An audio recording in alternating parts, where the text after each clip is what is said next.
Welcome to The Explainer. Today, we're diving headfirst into one of atmospheric science's most baffling and persistent mysteries, ball lightning. So, to really wrap our heads around this, let's just jump right into a sighting. I want you to picture this. You're just sitting at your desk during a storm, and all of a sudden, bam! A bright white ball of light just appears like a foot from your face. That's a direct quote from a professional engineer, and it perfectly captures the startling, ghostly nature of this phenomenon.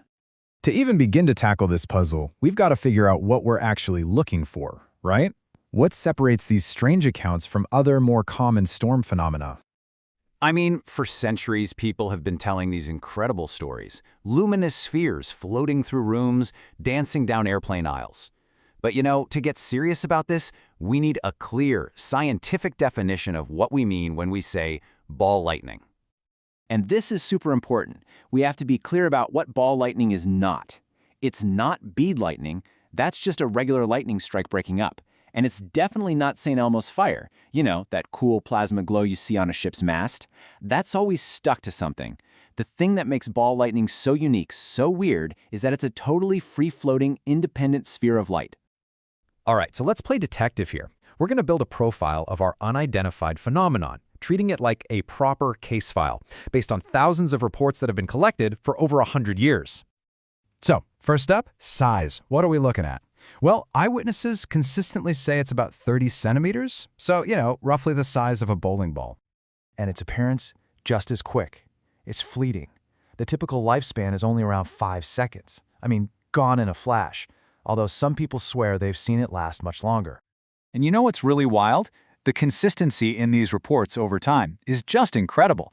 Whether you're looking at data from the 20th century or sightings from last year, you see the exact same pattern. Almost all of these things are super brief, lasting less than 20 seconds.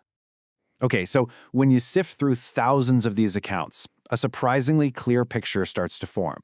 We're talking about something that's spherical over 90% of the time. The color, usually warm, think orange, yellow, or white. It tends to move horizontally, sometimes even against the wind, which is weird. And then it's over. It either just fades away, or sometimes it ends with a bang. Okay, I know what you're thinking. This all sounds a little bit like ghost stories, right? A little bit like folklore. But what about the witnesses? Are these just tall tales, or are there actually credible accounts from people who know what they're looking at?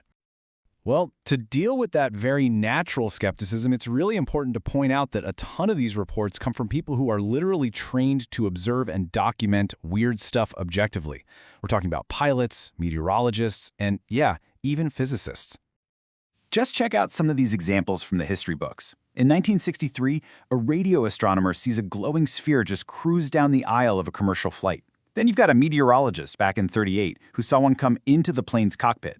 And get this. One of the leading lightning physicists today, Christopher Stirpka, his entire career was kicked off because he saw a fuzzy blue ball float down from the clouds when he was a kid. Accounts like these, they add some serious weight to the story. All right, so we've got credible eyewitness accounts on the books. So how do we go from these stories, these anecdotes, to the hunt for cold, hard physical evidence? Well, the biggest problem has always been its nature. It's fleeting, it's unpredictable. You can't just set up a camera and wait for one to show up. It's the ultimate right place, right time problem, which makes trying to capture it on purpose, well, nearly impossible. But the scientific hunt for this thing has really changed over the years. Way back in 1966, NASA gathered hundreds of reports to build that statistical profile we were just looking at. Then, fast forward to 2012, and there's this huge breakthrough that happens completely by accident. And today, we've got projects that use the power of the internet to crowdsource sightings and match them up with modern lightning detection networks. And this right here, this is a perfect example of one of those modern breakthroughs. What you're looking at is a sighting from Germany in 1994. Using these advanced lightning location networks, researchers were able to pinpoint an incredibly powerful lightning strike just over a mile away, happening at the exact same moment as the sighting.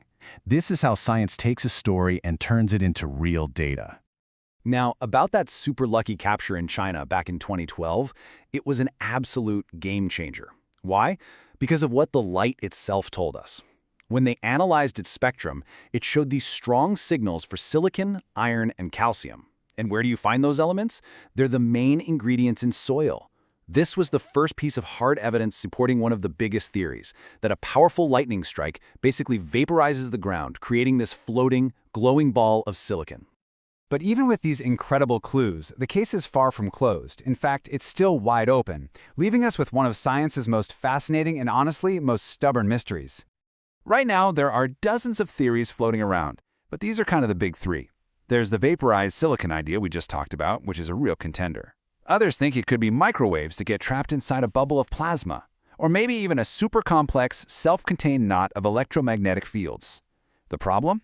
Not a single one of these theories can explain all the things people have seen. You know, this whole journey from folklore to scientific fact, it's happened before. For decades, pilots kept reporting these bizarre, giant flashes of light above the thunderclouds. Most people just dismissed it, calling them sprites. Well, that wasn't until 1989, when someone accidentally caught them on camera, proving they were totally real. It's a great parallel, and it gives you hope that we might crack the ball lightning mystery one day too. So really, the big question here isn't just what is ball lightning, but what could it actually teach us? Is this just a weird but ultimately explainable quirk of the physics we already know, or is it a clue pointing to something brand new? Because think about it, solving this might not just be about explaining a weird weather event. If a stable, free-floating ball of energy can actually exist in our atmosphere with no obvious fuel source, well, that could fundamentally challenge and maybe even revolutionize our understanding of physics. It really makes you wonder, what are we missing?